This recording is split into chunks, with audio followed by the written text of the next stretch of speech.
science, spooky science, spooky science, spooky science, spooky science, spooky science, spooky.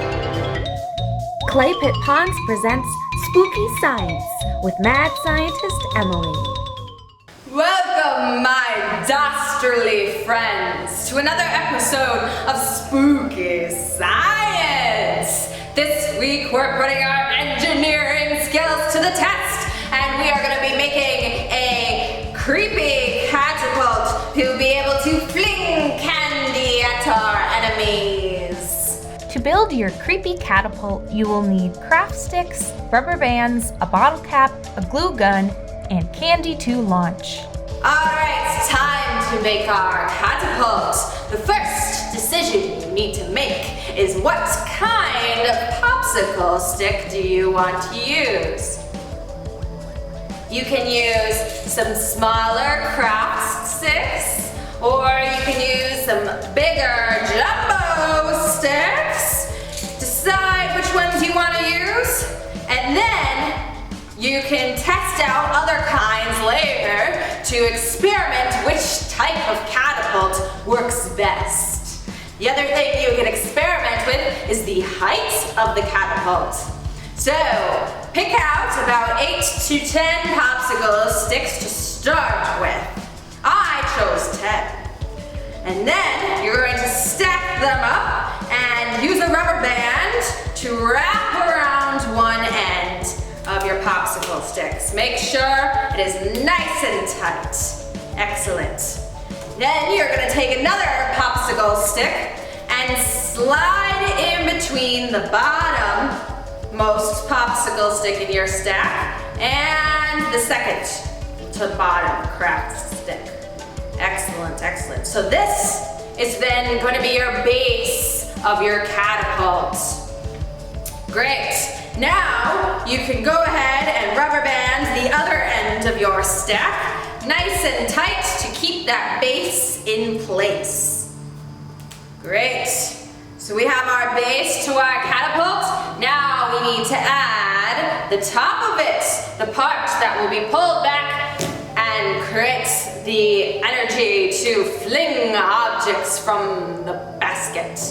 So you're going to take your next popsicle stick and lean it against the stack so that one end is connected to the base of the other popsicle stick.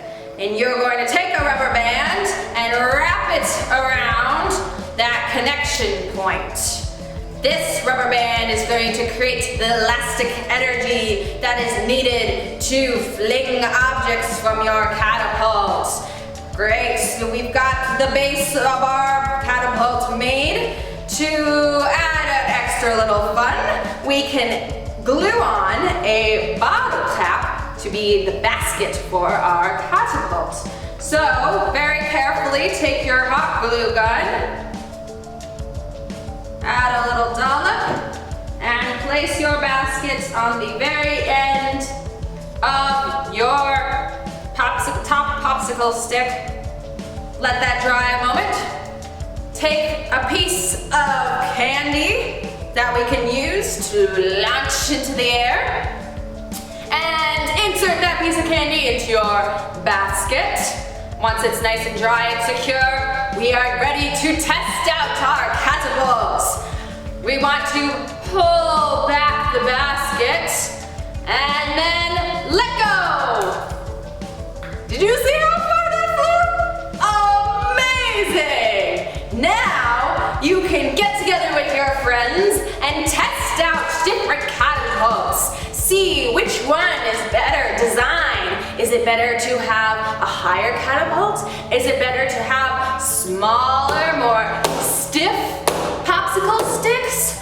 What about if we use different types of candy? What if it's a piece of popcorn or a candy corn? Does the weight of the object affect the distance it is flung? All these questions can be asked, yes, as we do our experiments at home. Excellent, excellent. So we can test them out and see them fly. Amazing! What is happening during this catapult? Well, let's talk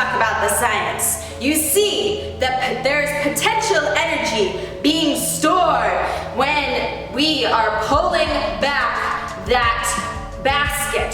The elasticity of the rubber band allows for that potential energy. And then, when we let go, it is converted into kinetic energy that launches the object out of the catapult. But does that object keep flying forever? No, no, no. You see, an outside force stops the object. It pulls the object down from the air. What is that force called? Gravity. Yes, my friend, gravity comes into play here, pulling that object back down to Earth. Great job making catapults today, friends. And that is the last I have for spooky science experiments. I hope you had fun this October and had fun making some spooky science together. Mwah!